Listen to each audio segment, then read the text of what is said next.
In the grim darkness of the 40th first millennium there is only war. Yet beneath this universal truth lies another darker axiom that echoes across a million worlds. Empires are not built on steel and scripture alone, but mortared with fear. The Imperium of man, for all its golden rhetoric of unity and enlightenment, understands what philosophers and tyrants have known since humanity first gathered around flickering fires. Fear is not merely a weapon. It is the ultimate currency of control, the invisible hand that guides compliance where reason fails and force proves insufficient. Across the breadth of human space, from Terra's hive spires to frontier colonies clinging to existence at the galaxy's edge, the Imperium maintains order through a carefully orchestrated symphony of terror. The Adeptus Arbites enforce law through public executions, broadcast on every Vox channel. The Ecclesiarchy preaches salvation while promising eternal damnation to heretics. The Inquisition operates in shadows, their very existence a whispered threat that keeps entire sectors in line.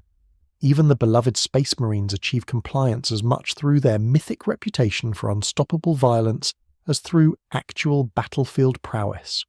Law, faith, and bureaucracy are masks. The face beneath is terror, impersonal, inexhaustible, righteous. But what happens when this fundamental truth is stripped of noble pretensions and embraced with absolute uncompromising clarity? What becomes of those who serve not as reluctant wielders of necessary terror, but as its willing architects and devoted disciples? The answer lies in the midnight-clad warriors of the 8th Legion, the Night Lords, who stand as the Imperium's darkest mirror and most honest reflection. If fear is a currency, then the Night Lords mint it, spend it, and compound its interest across generations.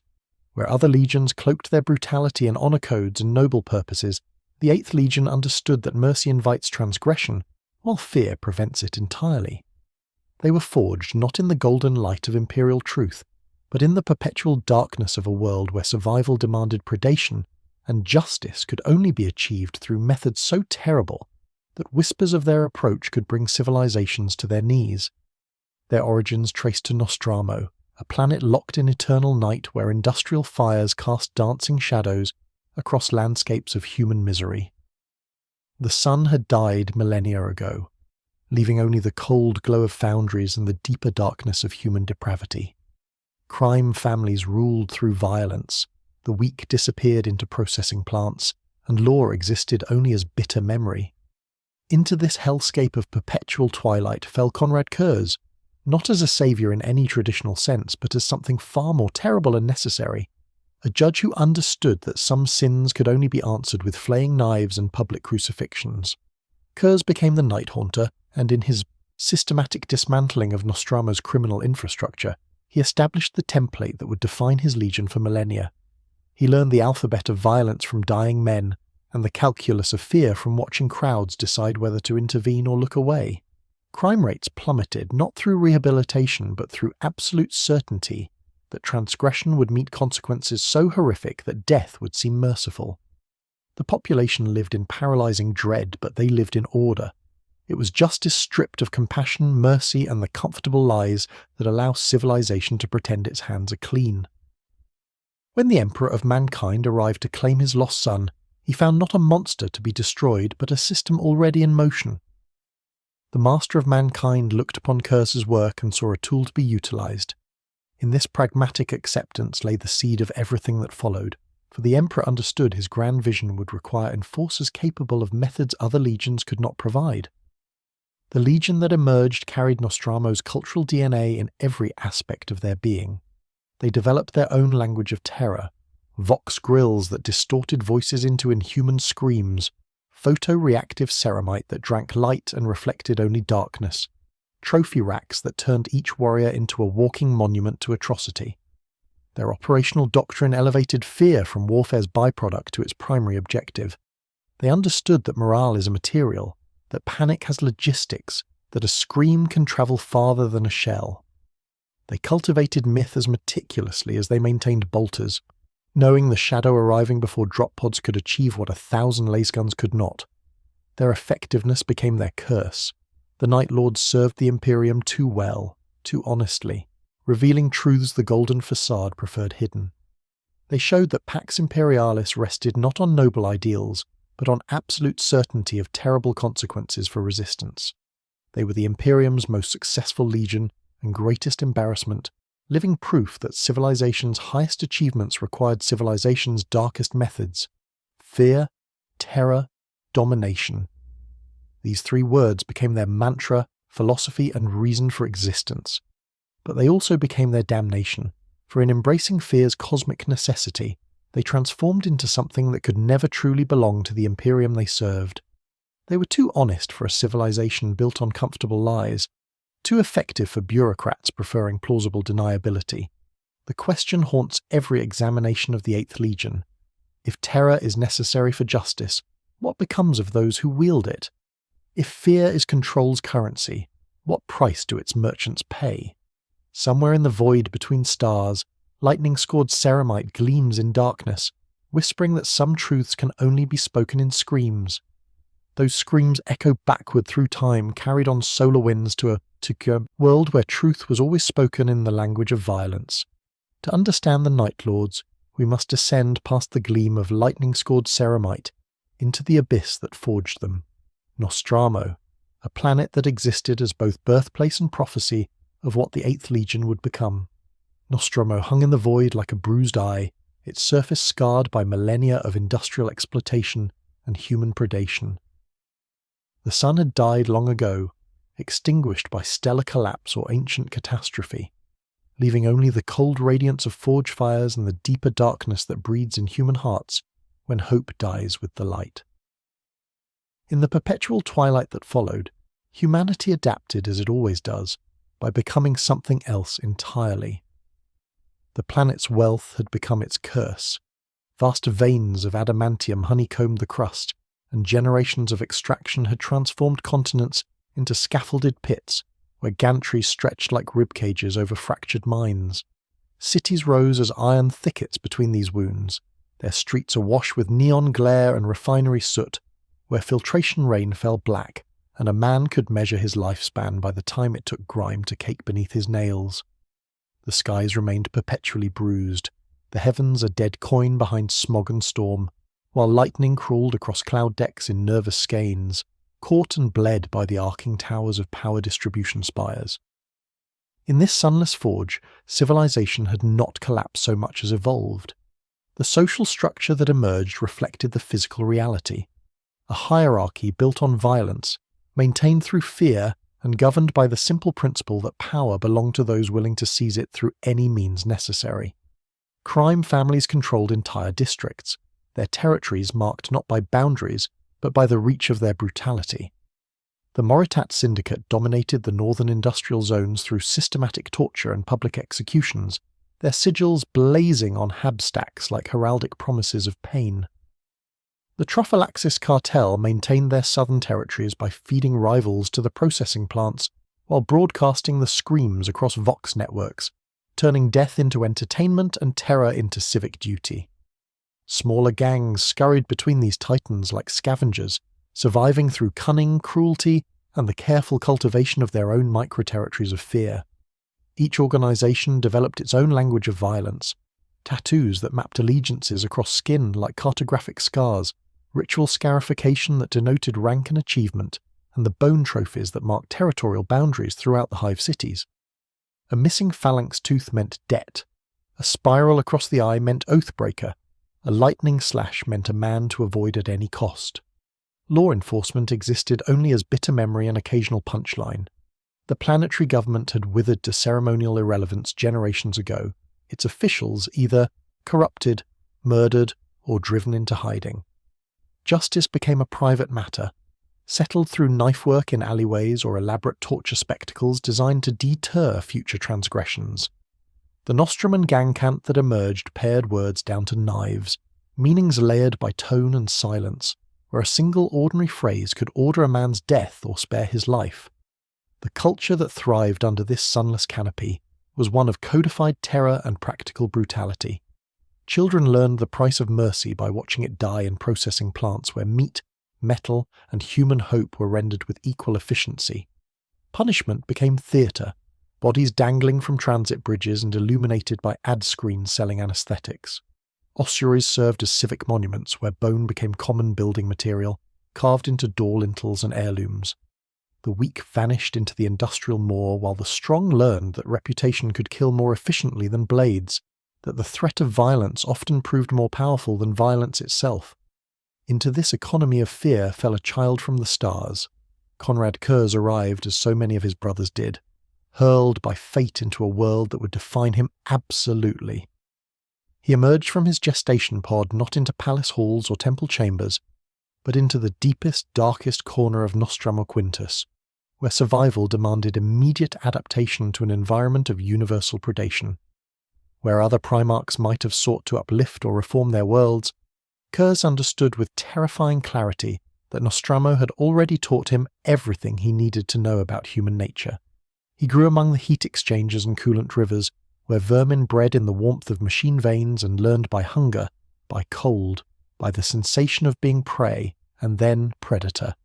His superhuman intellect absorbed the planet's lessons with frightening efficiency.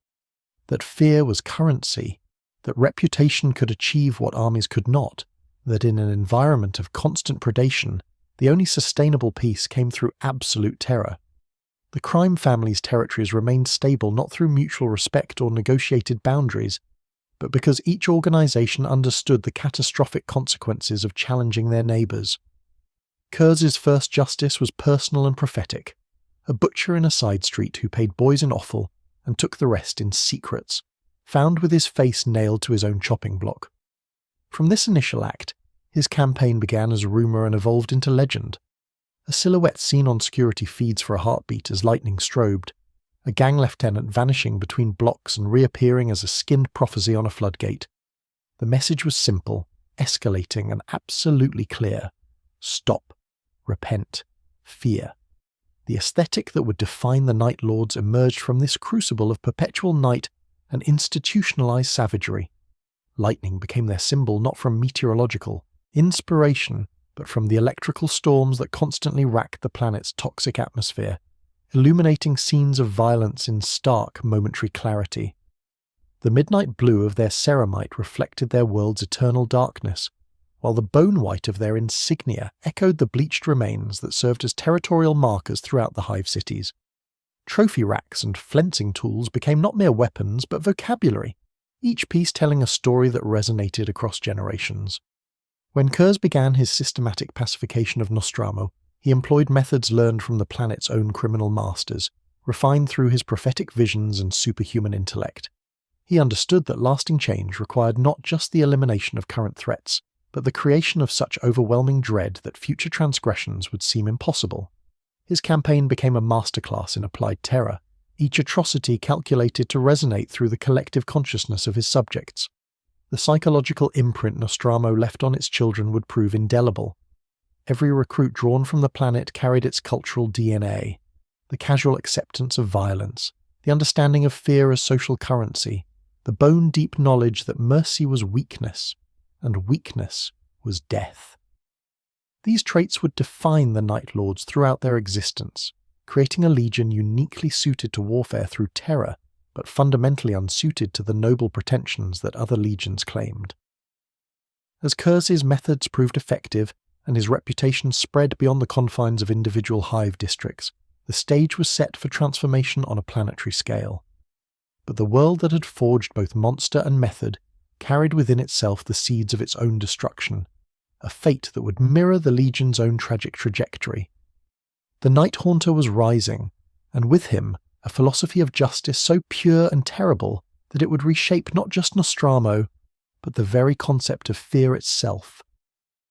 The Night Haunter was rising, and with his ascent came visions that would drive him toward methods so extreme they would redefine justice itself. As Konrad Curze moved through Nostramo's industrial labyrinth, his superhuman consciousness began experiencing prophetic seizures that revealed not just the planet's future, but glimpses of a galaxy convulsing in flames. He saw brothers in ceramite turning weapons upon each other, worlds burning in civil war, and most terrifyingly his own death at the hands of an assassin whose face remained shrouded in shadow. These visions arrived without warning, dropping him to his knees in the middle of stalking prey, flooding his mind with images of betrayal and cosmic catastrophe that made his current mission seem both urgent and inevitable.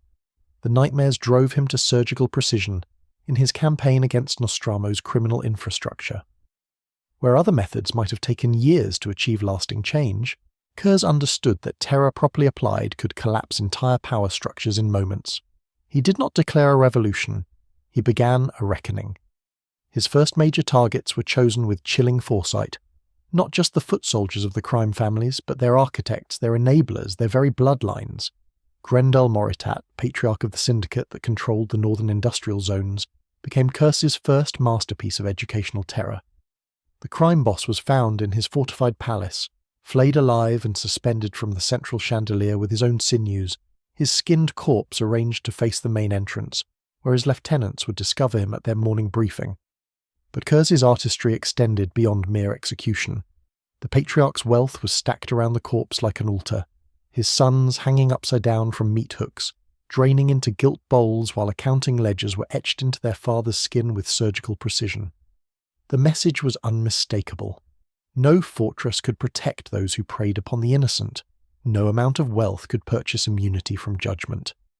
In the southern territories, the Trophylaxis cartel's matriarch suffered a fate that would become legend.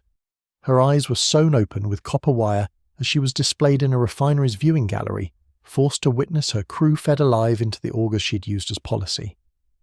The theatrical precision was deliberate, calculated to resonate through Nostramo's collective consciousness. Each death was choreographed to tell a story of inevitable consequence, broadcast through the city's vox networks and displayed in public spaces where the population could not avoid witnessing the price of transgression. But Curze's methods extended far beyond individual elimination. He understood that lasting change required the complete eradication of criminal bloodlines, preventing future generations from inheriting their ancestors' sins. When lesser syndicates attempted to negotiate through intermediaries, offering tribute and territorial concessions, his response was absolute and horrifying. Entire families would vanish over the course of single nights, their deaths arranged to demonstrate that guilt was hereditary and mercy was weakness. The youngest scion of the Zerek cartel, barely 16, was left alive but marked with ritual scarification that identified him as the sole survivor of a dead bloodline, condemned to carry the weight of his family's crimes until natural death claimed him. This calculated mercy proved more terrifying than execution, as it demonstrated that the Night Haunter's justice could be both absolute and selective, that survival itself could become a form of punishment. These theatrical executions served multiple purposes beyond mere retribution. Curze understood that fear required constant reinforcement, that terror was a currency that depreciated without regular investment. Bodies were positioned to tell stories, torture methods chosen for their symbolic resonance, and timing calculated to achieve maximum disruption of criminal operations. He timed his theatre with rolling blackouts, arranging corpses to be found when power returned, and every hablight flared at once, planting harvests of obedience in those communal gasps of horror. The systematic dismantling of Nostramo's criminal infrastructure revealed corruption that had infected every level of society. Planetary governors who had turned blind eyes to atrocities in exchange for tribute found themselves facing the same methods they had allowed to flourish. Corrupt Arbites discovered their badges offered no protection from a judge who recognized no authority but absolute moral law. Even religious leaders who had blessed criminal enterprises found themselves subjected to theological discussions conducted through flensing knives and bone saws. The paradox of his success became increasingly apparent as crime rates plummeted across Nostramo. Streets that had been unsafe for decades became passable at any hour, as even the most desperate criminals found themselves paralyzed by certainty of terrible retribution. Protection rackets collapsed overnight when their operators simply vanished, leaving behind only bloodstains and cryptic warnings carved into hab block walls. Transit schedules ran on time. Markets opened early and closed late. For the first time in living memory, ordinary citizens could walk Nostramo's streets without fear of robbery, assault, or worse. Yet this order came at a price that transformed the planet's entire social fabric. The population lived in constant, paralyzing dread, their compliance born not from respect for law, but from absolute terror of consequence. Children learned to whisper rather than speak aloud, lest their voices carry complaints that might be interpreted as dissent. Adults developed elaborate rituals of public virtue, performing charity and kindness with theatrical excess to demonstrate their moral worth to unseen watchers. The very air seemed to vibrate with tension, as if the planet itself held its breath in anticipation of the next demonstration of justice. Curze's reputation evolved from rumour to legend to religious fervour. They named him the Night Haunter in whispers first, then in prayers. Shrines appeared in maintenance ducts and rooftop catwalks. Offerings of bone charms and lightning-etched slate left where he'd been seen. The cult of fear that sprang up around his legend was not worship in any traditional sense, but rather collective acknowledgement that something beyond human understanding now governed their world through methods too terrible to contemplate yet too effective to deny. Children's rhymes emerged cataloguing his supposed attributes, passed down through generations of whispered bedtime warnings. His prophetic visions continued to intensify as his campaign progressed, showing him glimpses of a golden figure descending from the stars, of himself standing among brothers he had never met, of a galaxy united under a single banner through methods that made his own seem restrained by comparison. These dreams of cosmic purpose began to reshape his understanding of his mission on Nostramo, transforming what had begun as personal survival into preparation for something far grander and more terrible. As order emerged from the ashes of the old regime, fundamental questions began to surface that would haunt not just Nostramo but the galaxy itself. Could a monster serve righteousness, or did righteousness itself become monstrous when pursued with such absolute dedication? The Night Haunter had achieved what centuries of conventional law enforcement could not, but his methods raised profound concerns about the nature of justice and the price of peace. In the perpetual twilight of his transformed world, Konrad Curze stood as both saviour and destroyer, the architect of order through terror who had proven that some sins could only be answered through methods that mirrored the crimes they sought to punish. High upon a spire of bone and steel, he watched the dark and waited, for in his visions he had seen golden light descending from the void to meet the creature of darkness, who had made himself master of fear itself. The storm was coming, and with it, validation that would prove more terrible than any punishment he had yet devised. The storm that Curze had foreseen in his prophetic visions found Nostramo not as weather, but as will made manifest. Golden light burned through the perpetual smog as the Emperor's fleet descended, their hulls gleaming like judgment incarnate against the bruised sky. From his spire of bone and steel, Konrad Curze watched reality align with prophecy in a convergence that felt less like fate and more like confirmation of his darkest suspicions about the nature of power and the price of peace. The meeting between the master of mankind and his most troubled son took place in the ossuary cathedral that Curze had constructed from the bones of Nostramo's former criminal elite, its spires reaching toward the dead sky like accusations carved in calcium and marrow. The Emperor, resplendent in golden artificer plate that seemed to generate its own illumination, stood before his son who emerged from shadows wearing nothing but scars and the absolute certainty of his own righteousness. When father met son, there were only two truths in the space between them, the Emperor's cosmic purpose and Curze's prophetic burden. Witnesses claimed Curze did not kneel so much as fold, as if pain pressed him from all angles at once. He spoke before the Emperor could offer greeting, reciting futures in a voice like broken glass. Brothers will butcher brothers, you will call it necessary, I will die and you will allow it. The Emperor's expression did not change as he examined the world. His son had pacified through methods so comprehensive and terrifying that the very concept of transgression had been burned from the collective consciousness.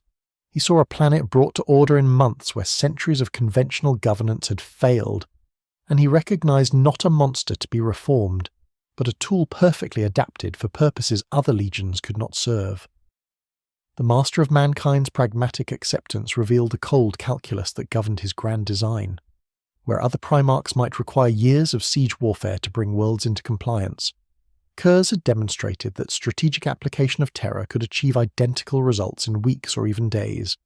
The Emperor saw in his eighth son an instrument of swift compliance that could save countless lives and invaluable resources that would otherwise be spent in prolonged bloody campaigns. He extended a hand, not to absolve, but to conscript.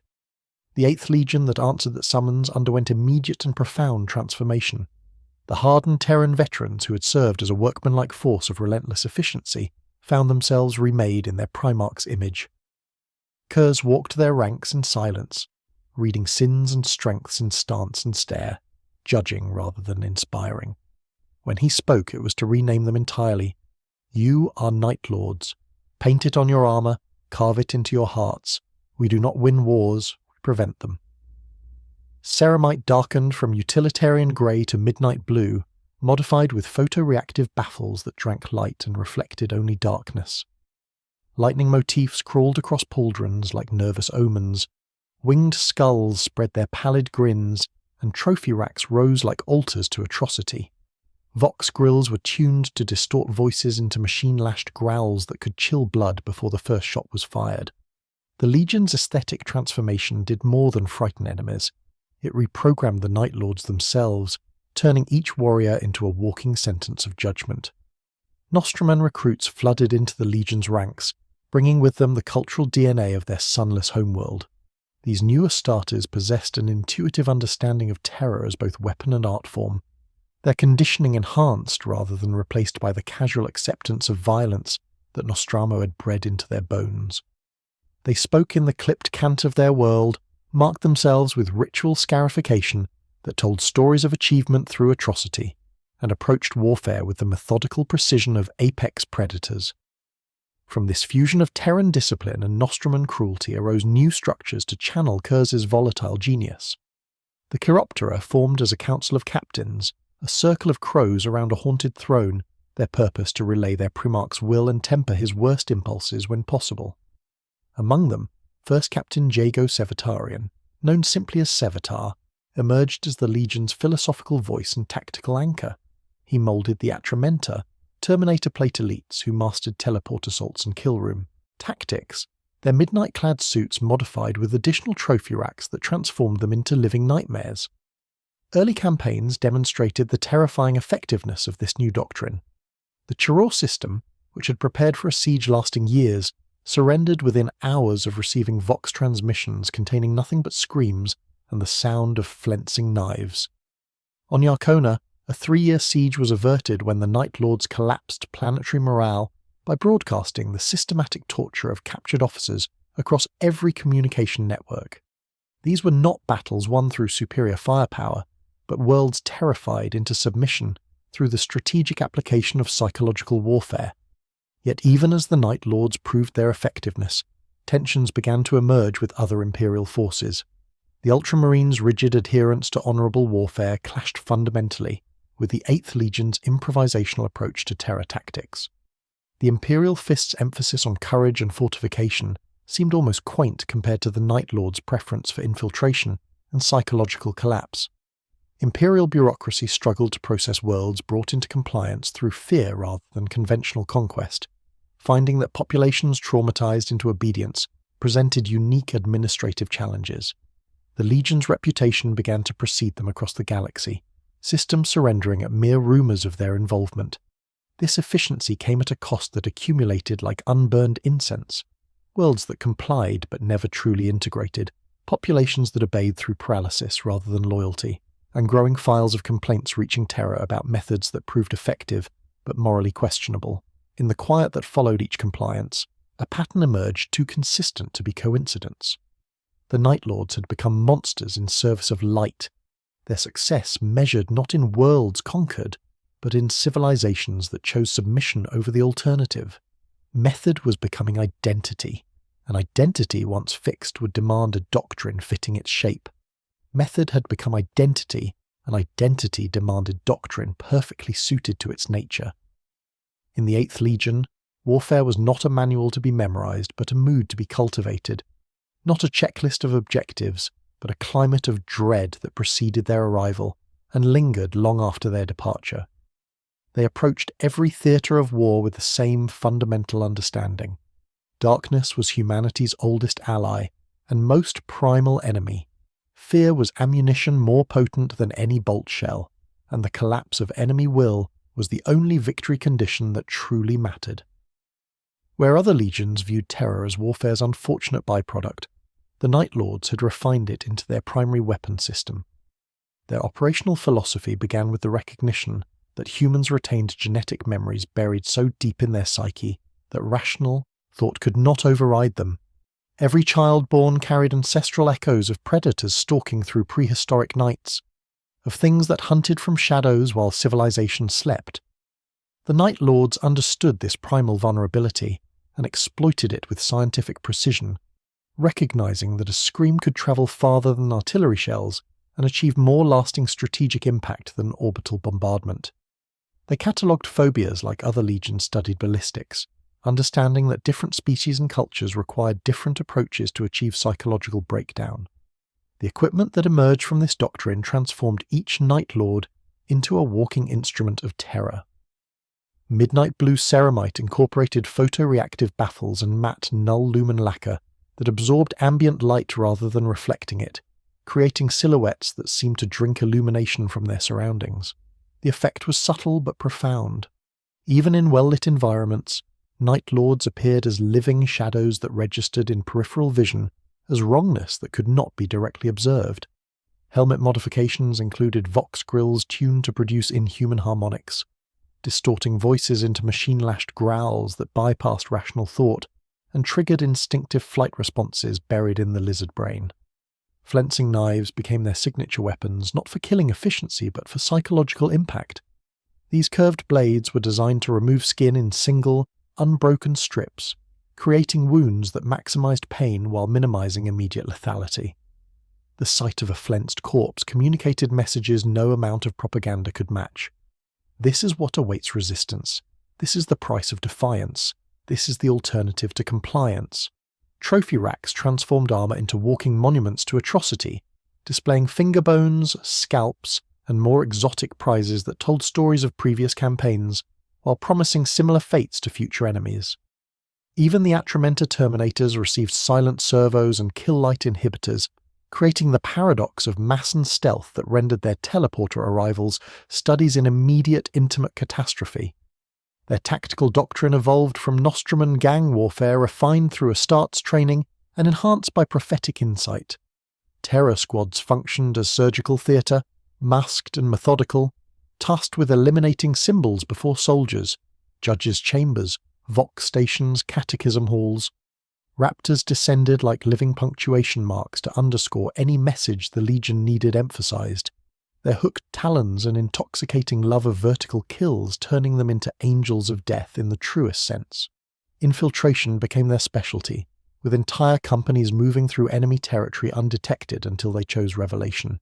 But their true innovation lay in systematic targeting of civilian morale before engaging military assets, understanding that demoralized populations could not support effective resistance regardless of their defenders' capabilities.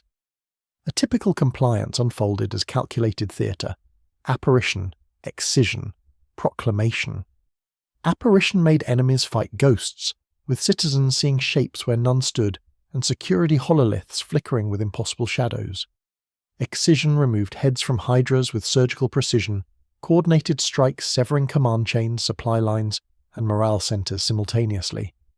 Proclamation sealed the new reality through strategic display of consequences, confessions broadcast hourly, and curfews enforced not by patrols but by what hung from patrol routes.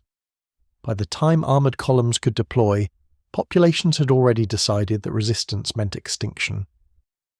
The organisational culture that emerged reflected Nostramo's social structures, adapted to Legion requirements. The absence of chaplains marked them as unique among the legions, for faith proved irrelevant to those who worshipped outcome over ideology. Where other legions required spiritual guidance to maintain purpose, the Night Lords found motivation in the certainty of their methods and effectiveness of their results. They developed hierarchy based on demonstrated ability to inspire terror, with rank determined by successful compliances rather than adherence to doctrine. Nostraman gang cant permeated their communications, a clipped language that conveyed maximum meaning through minimum syllables, where words became knives, and each phrase carried implications requiring no elaboration. Ritual scarification marked achievement and rank, with patterns carved into flesh, telling stories of successful campaigns, notable kills, and personal honours. These scars served as both decoration and documentation, creating living histories written in pain across the Legion's collective skin. Veterans bore lightning cuts denoting boarding honours, spiral scars marking personal oaths kept under fire, and cross-hatching recording survival of Atramenta teleport insertions. Administration existed to curate dread rather than comfort, with the Chiroptera amplifying Curze's instincts into policy and assigning captains whose temperaments matched target worlds. Their relationship with other legions revealed fundamental incompatibilities that would only deepen with time. The Ultramarines viewed them with undisguised disgust, Robert Guilliman's rigid adherence to honourable warfare clashing with Curze's improvisational terror tactics. The Imperial fists responded with outright hostility, for terror was antithetical to their gospel of courage and fortitude. Rogel Dawn's stare at any Night Lord was a fortress confronting a storm that would erode rather than besiege. Even pragmatic Iron Warriors found their methods distasteful, preferring honest siege brutality to psychological manipulation. Only the Alpha Legion offered grudging respect, recognizing kindred spirits in the Night Lord's understanding that victory could be achieved through methods other legions dismissed as dishonorable. Yet beneath this doctrine of dread lay a profound irony that would define their ultimate fate. The Night Lord's gene seed remained remarkably stable, free from the mutations that plagued other legions, while demonstrating unusual resistance to chaos corruption. Their pragmatic nihilism served as armour against the ruinous power's promises, for they found such inducements irrelevant to their mission of achieving compliance through terror. They were monsters who served the light, but increasingly that light seemed less golden and more like the cold radiance of Nostramo's industrial fires, promising that the methods achieving today's victories would exact tomorrow's terrible price. The methods achieving today's victories would exact tomorrow's terrible price, and that accounting came due in ledgers stained with blood and administrative reports that trembled in the hands of those who wrote them. As the Great Crusade expanded across human space, the Night Lord's efficiency became both their greatest asset and their most damning liability. They delivered compliance with unprecedented speed, worlds surrendering at the mere rumour of their approach, yet each victory carved deeper wounds into the Imperium's moral foundation that would never truly heal. The Chiror compliance became the template that haunted Imperial administrators for decades. The system had prepared for conventional siege warfare, their orbital defences calibrated for honourable battle, their population steeled for heroic resistance. Instead, they faced an enemy that understood their weakness lay not in their fortifications, but in their capacity for hope. Within 72 hours of the Night Lord's arrival, Governor Malthius Chirot found himself in an interrogation chamber aboard the Nightfall, where Curze personally conducted proceedings with flensing knives and prophetic certainty. The governor's systematic dismantling was broadcast across every Vox channel in the system, his flayed corpse displayed in the planetary capital, while his final confession detailed decades of corruption and collaboration with Xenos traders. Each strip of removed skin revealed truths the population had suspected but never dared voice, transforming execution into revelation. When Curze offered terms of compliance, the response was immediate and absolute. Complete surrender within 6 hours, accompanied by voluntary exile of the planetary elite and establishment of new governance based on merit rather than hereditary privilege. The efficiency was staggering. A world that might have required months of siege warfare and thousands of Imperial casualties was brought into compliance through a single, precisely applied demonstration of consequence. Yet the aftermath revealed problems that plagued administrators for generations. The Chiror population obeyed Imperial directives with mechanical precision, but their compliance was born of paralysis rather than loyalty. They produced required tithes and maintained infrastructure not from understanding of Imperial truth, but from absolute certainty that deviation would bring consequences too terrible to contemplate. The Arcona incident escalated these concerns to crisis levels. The system's defenders had prepared for a 3-year siege, their fortifications designed to withstand orbital bombardment, while their population was conditioned for prolonged resistance. The Night Lord's response was characteristically surgical. They captured the planetary defense coordinator's family and broadcast their systematic torture across all communication networks, each session accompanied by detailed explanations of how resistance prolonged suffering. The coordinator's eventual capitulation came not from military defeat, but from psychological collapse, his surrender broadcast alongside footage of what remained of his loved ones. These rapid compliances created a bureaucratic nightmare that reached into every level of Imperial governance. Worlds brought into compliance through terror required different administrative approaches than those integrated through conventional conquest. Populations traumatized into obedience presented unique challenges. They followed orders with mechanical precision, but showed no initiative, maintained infrastructure but created no improvements, and produced required quotas while displaying no pride in their work. The Adeptus Terra found itself managing entire sectors of the living dead, worlds that existed in technical compliance while remaining spiritually hollow. Reports reaching Terra painted an increasingly troubling picture of long-term consequences. Planetary governors requested transfers from Night Lords compliant worlds, citing the impossibility of governing populations that responded to authority with paralyzing terror.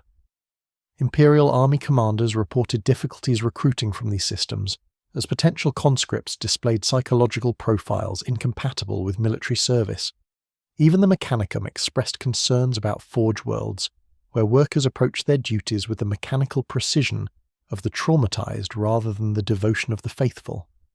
Curze's behavior during this period grew increasingly erratic, his prophetic visions intensifying into seizures that left him catatonic for hours or days.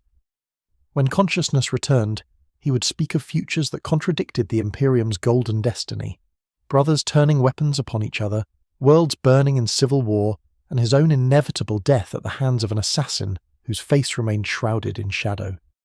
These visions drove him to increasingly extreme measures, as if he sought to prevent catastrophic futures through methods that seemed designed to ensure their fulfillment.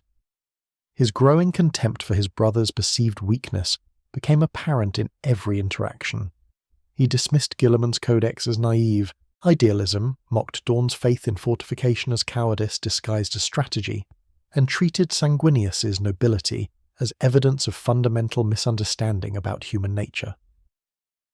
During rare gatherings of the Primarchs, Curze would sit in silence, his black eyes reflecting visions of futures too terrible to share, his presence casting a pall that left even his brothers unsettled.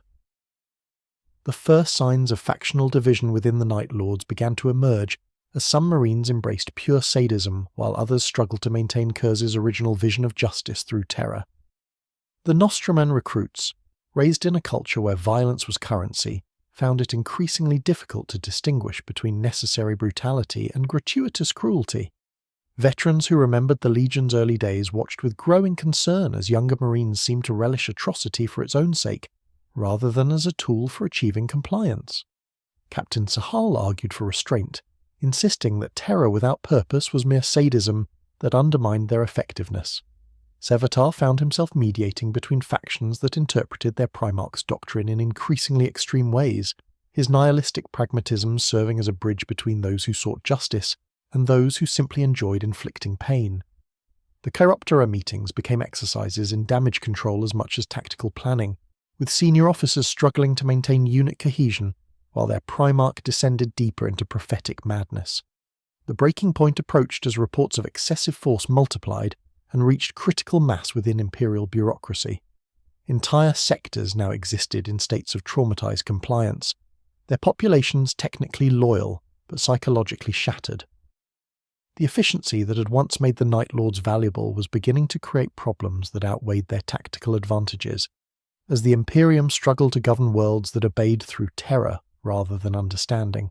Standing in the ossuary cathedral of his flagship, surrounded by trophies taken from 1,000 compliances, Konrad Curze delivered a prophecy that would prove more accurate than anyone dared imagine. His voice carried the weight of absolute certainty as he spoke to assembled captains who had gathered to hear their Primarch's assessment of the galaxy's future. "The galaxy will burn," he declared, his black eyes reflecting visions of cosmic civil war that seemed to grow clearer with each passing day, "and we will be the match that lights the fire." The prophecy that would ignite the galaxy found its first spark not in civil war, but in the slow burn of Imperial patience finally reaching its breaking point.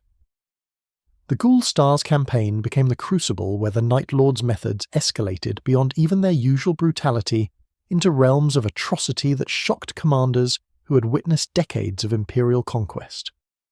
In these lightless systems on the galactic rim, far, From the oversight of terror and the moralizing presence of other legions, Curze unleashed his doctrine without restraint or mercy.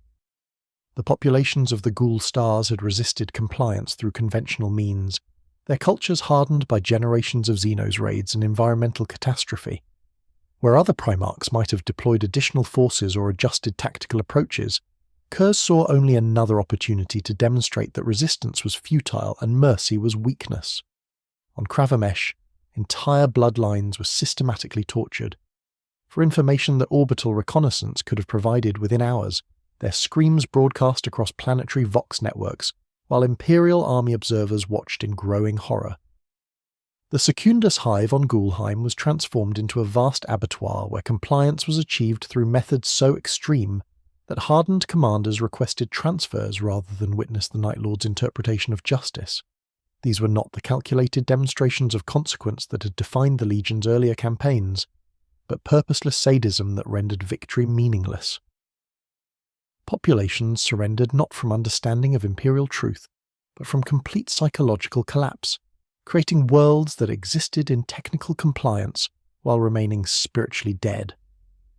The reports reaching Terra painted a picture of a legion that had crossed the line from effective brutality into gratuitous cruelty, their methods serving no strategic purpose beyond the satisfaction of increasingly twisted impulses. The Emperor's response was swift and unequivocal, carrying the weight of divine judgment backed by absolute authority. Rogel Dawn received personal orders to lead a punitive expedition that would bring Konrad Curze to account for his legion's excesses. The Imperial Fist Primarch accepted the mission with characteristic stoicism, understanding that this confrontation had become inevitable the moment the Night Lords chose terror over honour as their defining doctrine. The fleet that assembled carried not just the authority of the throne, but the accumulated frustration of an Imperium that had tolerated repugnant methods for the sake of efficiency. The confrontation in the void became geometry drawn across the stars, Dawn's arrival marking reality and wall against the Night Lord's mood and rumour. The phalanx remained at anchor, its absence either courtesy or warning, while a spearhead of Imperial fists and attendant auxilia punched into the contested regions like adamantium etched across darkness. Where the Night Lords were shadow and whisper, Dawn was certainty and consequence, his golden hulls gleaming with righteous purpose against the star-drunk night of the galactic rim. Standing in the ossuary cathedral of his flagship, surrounded by trophies taken from 1,000 compliances, Curze received his brother's summons with the bitter satisfaction of prophecy fulfilled. The meeting took place in dusk, neutral space where truth might be spoken with fewer witnesses. Dawn stood like a bastion rendered in flesh, his words measured, his mandate clear. "You are censured, brother. You will submit to review on terror." "The Emperor's voice lies in this order," Curze replied with prophecy rather than apology, his black eyes reflecting visions of futures too terrible to share. "You will call this necessary. You will call my death lawful. You will say there was no other way." When words failed, violence flared like lightning given muscle. Curze moved with predatory speed, his talons seeking Dawn's throat, drawing blood where ceramite could not quite block the strike.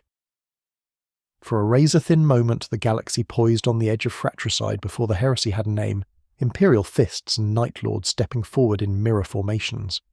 Then Curze froze, his pupils widening as prophetic seizure took him, showing him the inevitable line from this room to a burning galaxy. He stepped back from the precipice, choosing calculation over confrontation. The withdrawal that followed became a masterclass in tactical humiliation. The Night Lords broke contact not as a rooted force but as shadows relinquishing light, vanishing along pre-mapped lanes toward deep reaches where the Imperium's census did not run. They demonstrated their mastery of void warfare through hit-and-run attacks that bloodied the Imperial fists while avoiding decisive engagement, yet each successful strike only deepened their disgrace, for they were fighting not enemies, but brothers. The branding as renegades carried consequences that reached into every aspect of their existence. Imperial sanctions were revoked with bureaucratic efficiency that transformed the Night Lords from questionable but useful tool into outcasts marked by official censure. Supply lines were severed, reinforcements denied, and their very presence became anathema to loyal Imperial forces. The reputation that had been their greatest weapon became their most damning liability, as worlds that had once surrendered at rumours of their approach now prepared defences specifically calibrated to counter their terror tactics. The psychological impact on the Legion fractured along lines of ideology and temperament that had been building since their reunification with Curze. Some Marines embraced their new pariah status with nihilistic satisfaction, finding liberation in the abandonment of pretense about noble purpose. They painted their armour darker, added more trophies to their racks, and spoke of exile as graduation from servitude to independence. Others struggled with the loss of purpose that had defined their existence, their identity as Space Marines fundamentally challenged by their transformation into renegades operating outside Imperial law. Sevatar moved among the fractured companies like a surgeon, cutting away illusions while preserving function, his sardonic counsel keeping warbands from devouring themselves in the first, hungry weeks of exile. Yet even his pragmatic nihilism could not bridge the growing divide between those who maintained Curze's twisted vision of justice and those who embraced pure sadism, freed from any restraining purpose. In the cold void between stars, Konrad Curze stood in his cathedral of bone and watched the future unfold exactly as his visions had foretold. The stage was set for the coming darkness, and the Night Lords found themselves perfectly positioned to embrace it. They had been cast out for revealing truths the Imperium preferred hidden, but exile had only confirmed what they had always known. In the grim darkness of the far future, only terror endured, and they would be its most devoted servants when the galaxy finally burned. They had been cast out for revealing truths the Imperium preferred hidden, but exile had only confirmed what they had always known. In the grim darkness of the far future, only terror endured. When Horus Lupercal raised his banner of rebellion across human space, the Night Lords' allegiance was never in doubt, yet their motivations remained uniquely their own among the emerging Traitor Legions. They did not flock to the War Master from loyalty or belief in his cause, but from burning resentment toward an Imperium that had used them as a necessary evil and then discarded them when their methods became inconvenient. Betrayal felt less like treason and more like accounting, a ledger balanced with blood and vindication. The summons reached them in the void between stars, where they had learned to survive as scavengers and pirates, their midnight-clad hulls drifting through the galactic night like carrion birds waiting for the feast they knew would come. When Horus's emissaries arrived with promises of vindication and purpose, Curze received them in his ossuary cathedral with the bitter satisfaction of prophecy fulfilled. He spoke before they could offer terms, his voice carrying the weight of absolute certainty. I have seen this moment in dreams that taste of blood and betrayal. The Emperor's golden lie is ending, and we will write the truth in screams across the stars. The Night Lords carved their own path through the heresy, serving not as frontline shock troops but as architects of terror, operating behind enemy lines, where the World Eaters sought glorious slaughter, and the sons of Horus pursued decisive battles. The 8th Legion understood that wars were won in the minds of populations before the first shot was fired. Their campaigns focused on breaking loyalist morale through targeted atrocities that demonstrated the futility of resistance and the inevitability of defeat. On Hayes Primus, they transformed compliance into art form through a single murder that terrified a continent. The planetary prefect kissed his children goodnight and walked into his bathhouse. He never rose from the waters. His flayed skin was stitched into pennants that fluttered above the Administratum plaza before dawn, while his final confession played on every screen across the planet. The recording, whispered through voice distorters that made truth sound inhuman, detailed decades of corruption and collaboration with Xenos traders. Rail hubs snarled as station masters fled their posts. Tithes were set ablaze by clerks unwilling to die for parchment. Within a day, the garrison's chain of command had collapsed into ash. Within a week, the planet had signed its soul to the War Master without a single battle being fought. The shrine world of Coeve witnessed their mastery of symbolic destruction, where they broke faith before they broke bodies. Pilgrims gathered beneath marble statues of Sanguinius, only to watch those angelic wings collapse in synchronized implosions the instant a planetary broadcast began. Chapels flooded with recorded screams timed to the tolling of sacristy bells, while reliquaries were opened to reveal bones that belonged not to saints, but to Imperial auditors who had once questioned Night Lord's methods. The message was antiphonal and absolute. Holiness could not protect you. Only obedience offered salvation. They perfected the economy of terror by sequencing attacks to maximize psychological shock. First the symbols, then the messengers, then the mechanisms of order itself. Astropathic relays were hacked to carry one final transmission. Hours of pleading voices that resolved into coordinates for safe surrender, before being reduced to molten slag. Vox towers played lullabies detuned into frequencies that made human teeth ache while raptors landed on rooftops and harvested officers from illuminated rooms. After that came the systematic extinguishing of lights, entire hive grids falling dark on schedules designed to erode sleep, judgment, and resolve. By the time loyalist armoured columns could deploy, their crews were hollow shells of men inside shells of steel. Istvan V provided the Night Lords with their purest theatre, the ultimate expression of their doctrine where betrayal itself served as the decisive weapon. They made planetfall in the second wave, ostensibly as reinforcement for the loyalist forces, but in reality serving as the guillotine that would sever 3 legions in a single day. While the Iron Hands, Salamanders and Raven Guard rallied amid glassed plains and slagged ridges, the 8th Legion arrived not as line infantry, but as surgeons of collapse. Sevatar's companies swung wide through the volcanic smoke like curved knives seeking a throat, targeting not enemy strongpoints, but the infrastructure of hope itself. Apothecaries fell to silent blades, their gene seed recovery efforts ending in screams that echoed across the killing ground. Vox relays were seized and turned into instruments of demoralization, broadcasting the death cries of beloved heroes across all frequencies. Chaplains who sought to maintain morale found themselves facing Atramenta Terminators, whose teleport strikes bloomed like midnight flowers inside triage. Stations. Their arrival lights deadened so that the first warning came as inhuman growls emerging from Vox grills. Raptors hunted along the escarpments, their talons wet with the blood of runners who might have carried hope to another ridge. In that crucible of betrayal, the Night Lords demonstrated that fear was indeed the ultimate weapon, more devastating than any virus bomb or orbital lance strike. They turned the massacre into a broadcast, edited fragments of loyalist agony, transmitted to nearby systems as proof that resistance was futile and mercy was weakness. Their relationship with other traitor legions remained pragmatic at best and hostile at worst, for their methods proved too extreme even for rebels who claimed noble purposes. The word-bearers viewed them with religious disgust, their fervour incompatible with the 8th Legion's nihilistic pragmatism. The Iron Warriors respected their efficiency, but found their theatrical cruelty wasteful of resources better spent on siegecraft. Even Angron's World Eaters, consumed by the Butcher's nails and lost to rage, regarded the Night Lord's calculated sadism as somehow more disturbing than their own frenzied slaughter.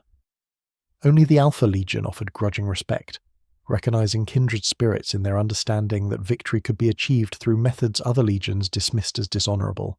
Yet even this alliance remained one of convenience rather than conviction, useful for specific operations but fundamentally incompatible with broader strategic goals. Where others sought to replace the Emperor's tyranny with their own version of order, the Night Lords seemed content to watch civilization burn without offering alternatives. Curze's final descent into prophetic madness accelerated during this period, his visions intensifying into seizures that left him catatonic for days while his consciousness wandered through possible futures. When awareness returned, he would speak of his own inevitable death with growing obsession, describing in vivid detail the assassin who would end his existence beneath a dying star. These prophecies drove him to increasingly erratic behaviour, as if he sought to fulfill the very futures he claimed to fear. Standing in his cathedral of bone, surrounded by trophies taken from loyalist and traitor alike, Curze began to speak of Nostramo's fate with the same certainty he reserved for his own death. "The world that forged us must burn," he declared to assembled captains who had learned to listen when their Primarch spoke of futures yet to unfold. "It has become a chain binding us to weakness, a reminder of what we were rather than what we have become. The sunless forge will return to darkness, and we will be free to embrace our true nature." The Night Lords had found their purpose in the galaxy's greatest civil war, not as servants of any cause but as embodiments of the truth that fear was the only honest currency in human relations.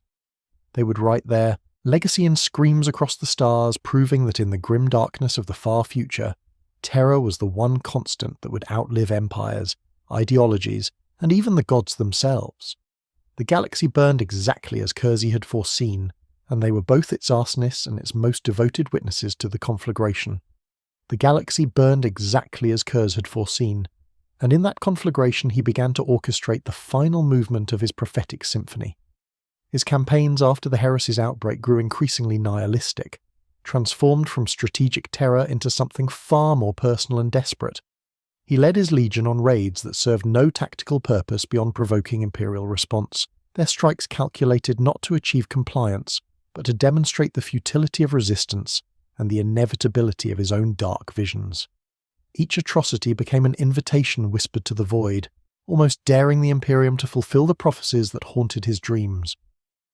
Across sectors ravaged by civil war, Calidus assassin Mishen received her sacred charge with the cold precision that defined her temple's deadliest operatives. The warrant bore the High Lord's seals and carried the weight of cosmic necessity, for her target was no ordinary traitor, but a prophet whose very existence validated the darkness he preached. She was living quicksilver given purpose, polymorphine coursing through her veins like liquid identity, capable of wearing any face and walking any path required to reach her quarry. Her hunt spanned years and sectors, following the Night Lord's wake of terror through shattered worlds and traumatized populations. On Zolthrax she became a dockhand with grease beneath her nails, cataloguing shipments that carried half-heard sobs in their cargo holds. On Nihilus Beta she wore the skin of a hive priest, mapping fear's circulation through a city like veins around a heart. Each world told the same story in screams and silence. The Night Haunter was not fleeing his fate but courting it, leaving breadcrumbs of atrocity for any hunter skilled enough to follow. Curze's prophetic visions had shown him this moment countless times, each dream revealing new details of his inevitable end. The dreams came with increasing frequency and clarity, dropping him to his knees in the middle of strategic briefings as his consciousness wandered through possible futures. He saw her face in reflections that should have shown his own, glimpsed her silhouette in shadows that bent in impossible ways, heard her breathing in the silence between heartbeats. These were not warnings, but confirmations, proof that fate moved along rails he had laid with his own choices. In his ossuary cathedral aboard the Nightfall, surrounded by trophies taken from 1,000 compliances, he would speak to empty air as if addressing the assassin directly. "You are coming, daughter of the Emperor's hypocrisy," he whispered to shadows that seemed to listen. "You will call my death justice, but we both know it is convenience dressed in noble rhetoric." His Atramenta guards learned to recognize these episodes, standing silent vigil while their Primarch conversed with futures yet to unfold. The Legion's behavior reflected their Primarch's growing obsession with his foretold demise. Companies scattered across the galaxy without coordination, their captains interpreting cryptic orders through the lens of their own understanding.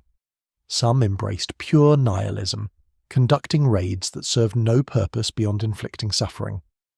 Others maintained the pretense of strategic purpose, while gradually abandoning any connection to broader objectives.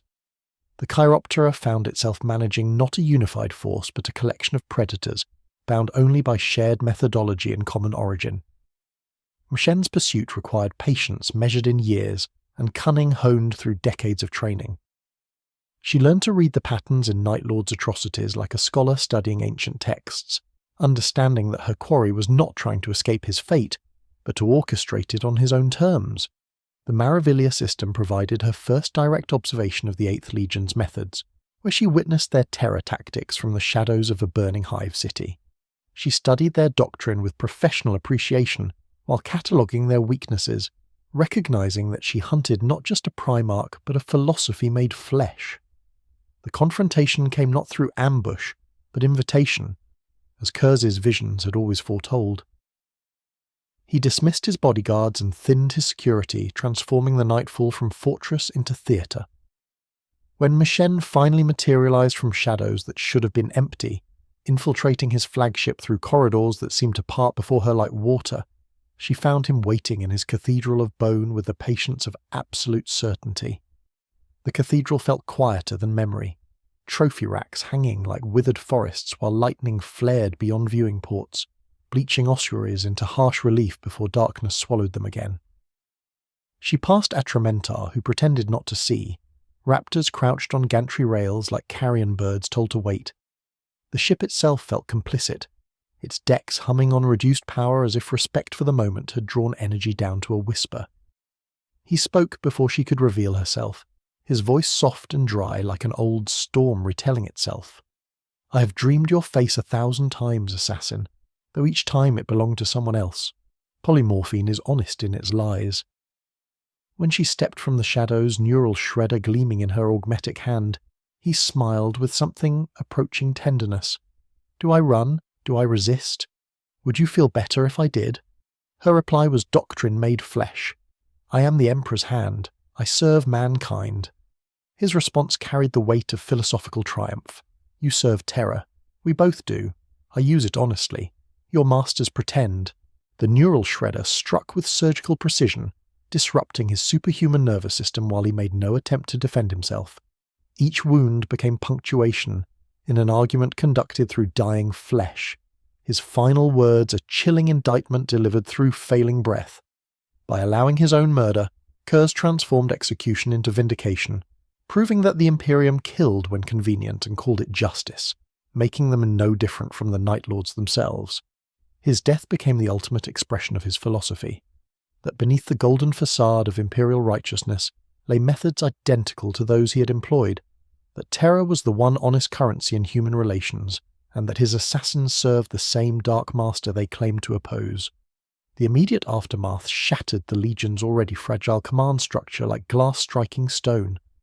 Without Curze's unifying presence, the disparate elements that comprised the 8th Legion began to separate along lines of ideology and ambition that had been forming since their exile. The Corruptera erupted into sharp-beaked factions, whose alliances lasted only hours longer than their tempers, while companies that had once coordinated their terror campaigns now competed for targets and resources. Some captains claimed succession through strength or seniority, wielding relics and rhetoric like paired weapons.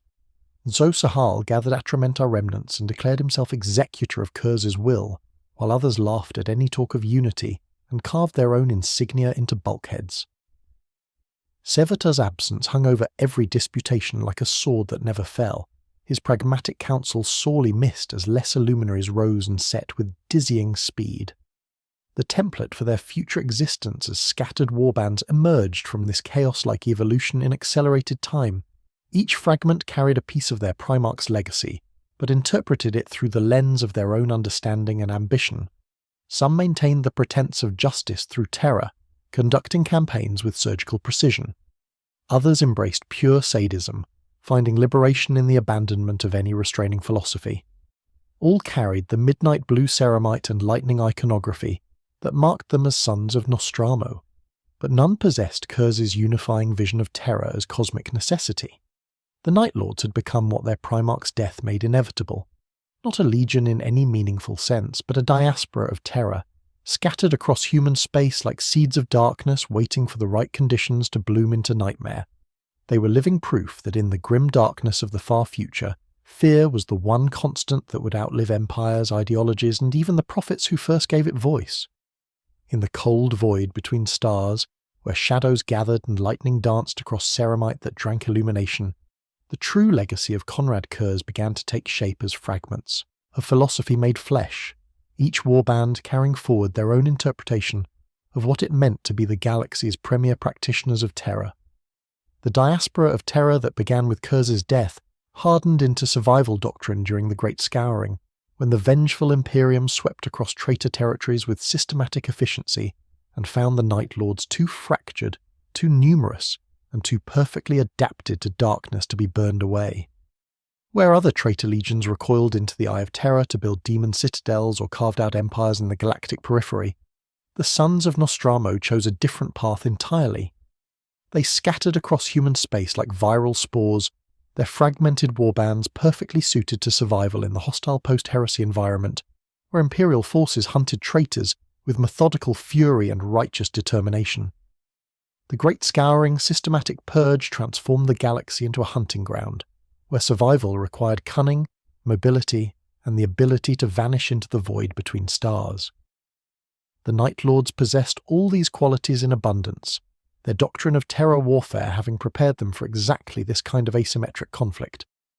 They had no homeworld to defend, Nostromo being already ash and orbiting rubble, and no creed beyond the one truth they had always served. Fear remained the ultimate weapon, regardless of who wielded it or why. Their evolution from unified legion into a collection of predatory cults reflected both necessity and the fundamental nature Curze had encoded into their genetic legacy. Each warband developed its own interpretation of their Primarch's doctrine, filtered through the experiences and ambitions of captains who had learned terror's lessons, but applied them according to their own understanding. The result was not chaos, but diversification, a dozen different approaches to the same fundamental principle that compliance could be achieved through methods other legions dismissed as dishonourable. Some warbands embraced chaos not from religious fervour, but from pragmatic recognition that the ruinous powers offered tools useful for their particular interpretation of terror warfare. The Bleeding Eyes, led by Captain Kellenvar, found that Khorne's gifts enhanced their ability to inspire dread through displays of impossible brutality, their raids becoming performances of supernatural violence that defied biological possibility. Yet even their embrace of the dark gods remained tactical rather than spiritual, a means to enhance their effectiveness rather than an end in itself. Others rejected the ruinous powers entirely, viewing chaos corruption as weakness that compromised their operational efficiency. The Screaming Gallery, commanded by former Atramentaruzas, maintained their equipment and doctrine with obsessive precision, treating their midnight blue ceramite as sacred relics of a purer time. They conducted operations with surgical efficiency, their terror campaigns calculated to achieve maximum psychological impact while avoiding the random destruction that marked chaos-tainted forces. Their rejection of the Warp's gifts became a point of pride, proof that they remained true to their Primarch's vision of justice through fear. Leadership within these scattered warbands evolved along lines that reflected their fundamental philosophy, with authority determined by the ability to inflict dread rather than adherence to traditional military hierarchy. Captains who could reduce populations to paralyze compliance through reputation alone commanded more respect than those who relied on conventional firepower. The most successful warband leaders understood that terror was currency and invested it wisely, building reputations that preceded their physical presence and achieved victories before battles were fought. Their new operational methods reflected both their reduced numbers and their enhanced mobility. Piracy became their primary source of supply and recruitment, their midnight-clad cruisers emerging from the void to prey on vulnerable shipping lanes with surgical precision. They targeted not just material wealth, but human cargo that could be processed into terror weapons, understanding that a few carefully chosen captives tortured with theatrical precision could achieve more strategic impact than orbital bombardment of military installations. Terror raids against isolated Imperial worlds became their signature methodology, strikes calculated to demonstrate the futility of Imperial protection while avoiding the concentrated response that full-scale invasions would provoke. They perfected the economy of atrocity, their operations unfolding as calculated theatre. Apparition made enemies fight ghosts, excision removed symbols before soldiers, and proclamation sealed new realities through strategic display of consequences. Agri-worlds found their overseers flayed and displayed during harvest festivals, while shrine worlds discovered their saints' reliquaries filled with the bones of previous pilgrims. Zosahal's Talonmaster warband exemplified the purest approach, their leaders' obsession with Curze's legacy driving them to perfect the theatrical aspects of terror warfare. They specialized in symbolic assassinations, targeting figures whose deaths would resonate through Imperial society like ripples in still water. A single judge found flayed in his chambers could paralyze an entire subsector's legal system, while a planetary governor's family discovered arranged in artistic tableau could achieve compliance without firing a shot. The Red Corsairs of Captain Vandred took a different approach, embracing piracy as both methodology and philosophy.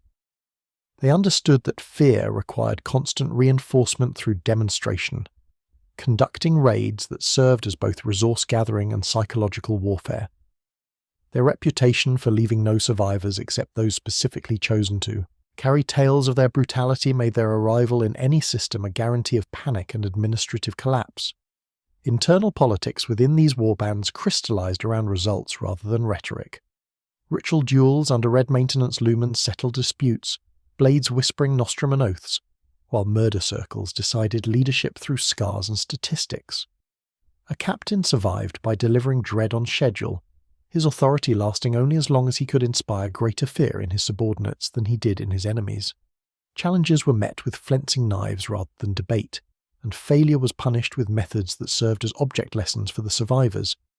These scattered warbands maintained loose connections through shared heritage and common methodology, but their independence remained absolute. They competed as often as they cooperated, their raids sometimes targeting the same systems in displays of professional rivalry that left populations doubly traumatized. Yet this competition served to refine their methods, each warband learning from the other's innovations while developing their own specializations in the art of applied terror. Their ships became characters in an unscripted play that spanned decades, each vessel accruing nicknames and legends across 100 worlds. The Nightfall receded into myth as a shadow at the edge of Auspec's returns, while lesser cruisers and strikecraft earned reputations that preceded them. The one that cut the lights then gave them back dimmer, the one that broadcast breathing for days, the one that rolled corpses into the void like dice until governors opened their gates. By the waning centuries of the Scouring, what had been a legion became an ecology of predators moving through the same darkness, avoiding each other when possible, colliding in vicious confrontations when territorial disputes demanded resolution. Some warbands codified tribute routes and calendars of terror, arriving on schedule to harvest dread like a tithe. Others thrived on chaos in both senses, letting warp whispers steer them toward weaker prey, while maintaining their essential independence from the Dark God's influence. The long war that followed transformed them from soldiers serving a cause into apex predators serving only their own dark impulses. They became the galaxy's premier practitioners of terror, not through coordination but through evolution, each warband adapting to its environment, while maintaining the core principles that Curze had encoded into their genetic legacy. In the cold void between stars, where Imperial patrols feared to venture, and merchant convoys travelled in armoured formations, the Night Lords carved out territories of influence measured not in worlds controlled but in populations terrorised, living proof that in the grim darkness of the far future, fear was indeed the one constant that would outlive empires, ideologies, and even the prophets who first gave it voice. The long war that transformed them from soldiers into apex predators continued to evolve across 10 millennia, and in the dying light of the 41st millennium, the Night Lords endured as the Imperium's most persistent nightmare. What had begun as scattered warbands fleeing the Great Scouring had metastasized into something far more dangerous, a permanent condition of terror that infected the galaxy like a virus, adapting to every Imperial countermeasure while growing stronger through constant predation. They had become something beyond their original design, no longer space marines in any traditional sense, but living embodiments of fear refined through 10,000 years of constant warfare. Unlike other Traitor Legions that had retreated to demon worlds or sworn fealty to the ruinous powers, the Night Lords remained what they had always been. Predators perfectly adapted to darkness, serving no master but their own understanding of terror's necessity. Their refusal to be fixed in any single location proved to be their greatest strength, for they could not be cornered in a fortress or eliminated through decisive battle. When Imperial cartographers mapped threat assessments across 1,000 subsectors, midnight patterns appeared and reappeared with the regularity of recurring nightmares, proof that fear had found a way to reproduce itself across the stars. Talos Valkoran of the 10th Company exemplified the modern Night Lord, his midnight-clad form bearing the scars of centuries spent in the galaxy's darkest corners. The prophetic visions that had driven his Primarch to madness manifested in him as well, though diluted through genetic inheritance into flashes of insight that guided his warband through the treacherous currents of the Long War. Around him gathered killers who sought purpose beyond mere appetite, Malkarian with his ancient dreadnought wisdom, Zal with precision elevated to creed, and Varial the Flensed with his apothecary's quiet heresies. They called themselves the First Claw, and their raids became lessons in applied terror, operations designed not just to acquire resources but to demonstrate the futility of Imperial protection. Their specialty lay in what they termed compliance through revelation, conducting strikes that exposed the corruption lurking beneath Imperial righteousness. On Cadia Tertius, They broadcast the confessions of planetary governors who had grown fat on tithes meant for the Imperial Guard. Their flayed corpses displayed in cathedral squares, while populations watched their faith in authority crumble. These were not random acts of violence, but surgical demonstrations designed to prove that the Imperium's golden facade concealed methods identical to their own. Sahal pursued a different interpretation of their Primarch's legacy, his obsession with Curze's doctrine driving him to preserve what he saw as the pure application of terror as justice. The Talon Master commanded followers who rejected innovation in favour of ritual precision, conducting operations that echoed the Night Haunter's original vision with academic devotion. Sahal himself wore artefacts claimed from Curze's personal collection, including the Corona Nox that had once crowned their Gene Father, insisting these relics granted him access to prophetic insights. Whether this was truth or delusion mattered less than the absolute certainty it provided his warriors, who fought with the fervour of true believers serving a dead god's will. Beyond these prominent figures, countless terror cults had evolved from the Legion's fractured remains, each specialising in particular aspects of dread.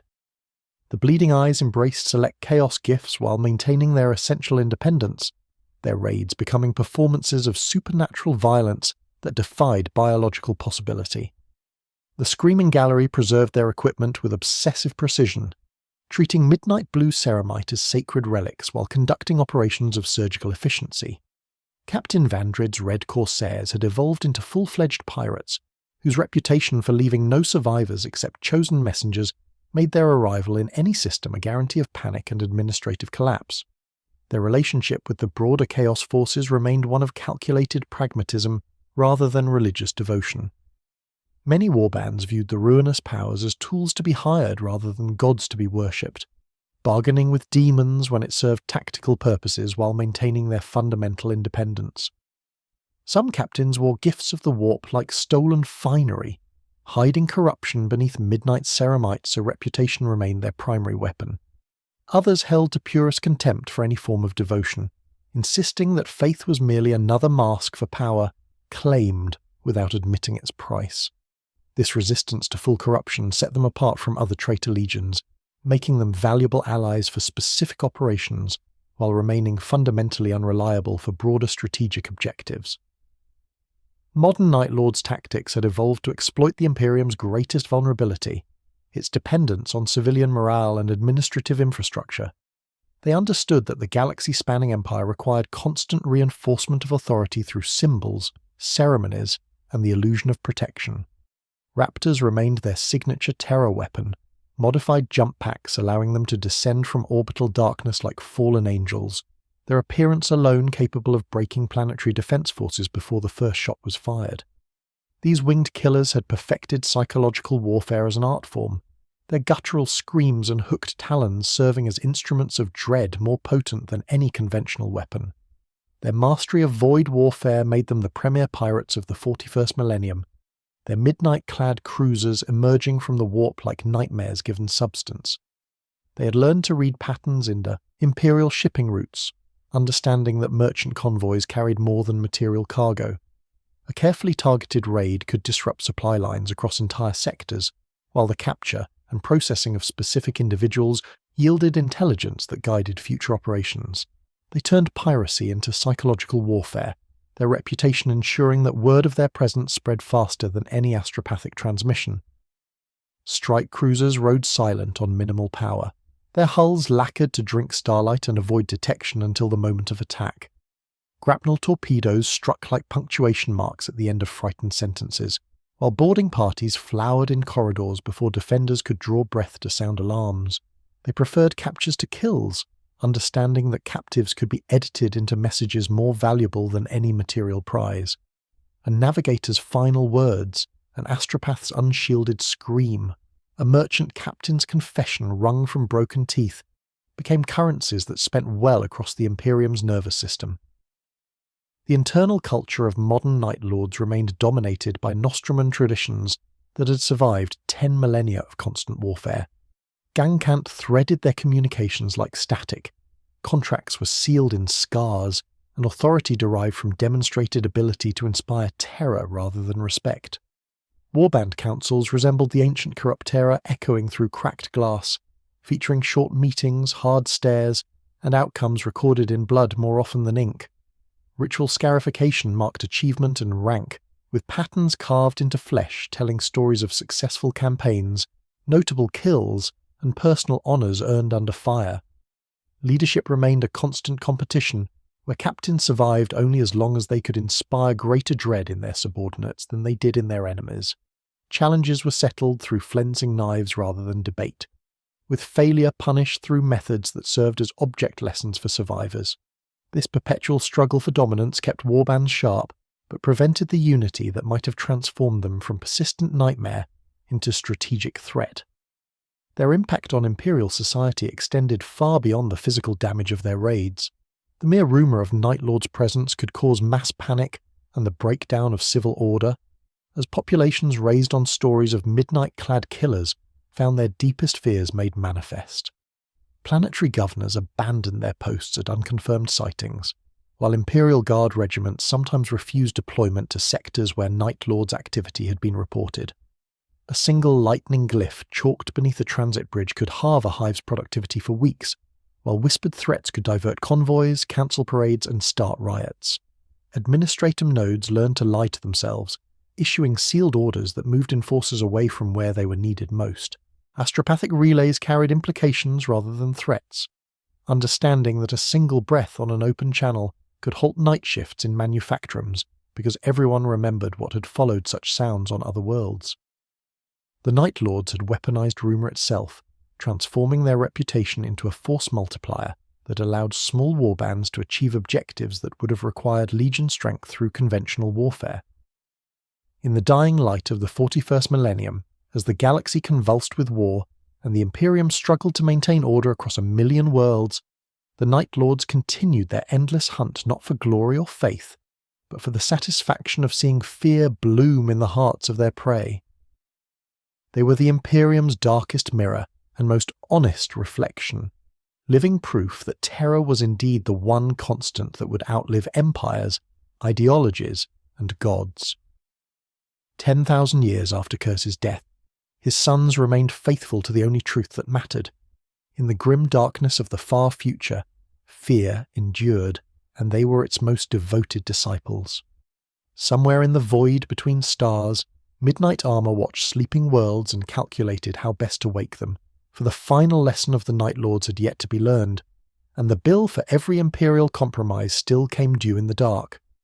The final lesson of the Night Lords had yet to be learned, and somewhere in the cold void between dying stars, that education continued with the patience of undertakers and the precision of surgeons.